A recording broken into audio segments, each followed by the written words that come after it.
বাড়ির সবাই মিলে আজ মন্দিরে পুজো দেব বলে বেরিয়ে পড়েছি। এখন আমরা পাঁশকুড়া স্টেশনে বসে আছি।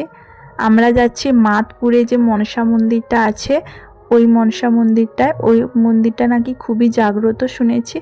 এই প্রথমবার আমি ওই মন্দিরটায় যাচ্ছি। মাতপুরের অনেকটা ভেতরে টোটো করে এই মন্দিরটায় আমরা পৌঁছে গিয়েছিলাম।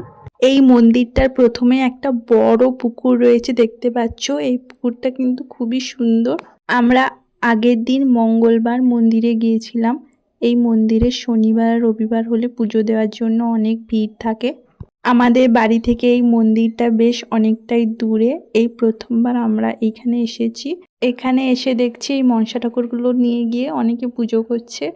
এখানে তো কোনো ঠাকুর মশাই নেই, নিজে নিজেই পুজো করতে হয়। এই যে মন্দিরটা দেখো কত সুন্দর।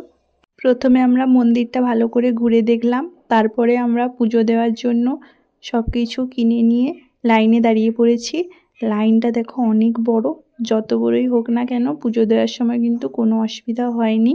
খুব তাড়াতাড়ি যেন চলে গেছি মন্দিরের ভেতরে। কিছুক্ষণ বাদে আমরাও সুযোগ করে ঠাকুরকে পুজো করে নিয়েছি। মাকে পুজো দিয়ে সত্যিই মনটা ভালো হয়ে গেল। মা যেন সবার মনের ইচ্ছা পূরণ করে, এই কামনা করি।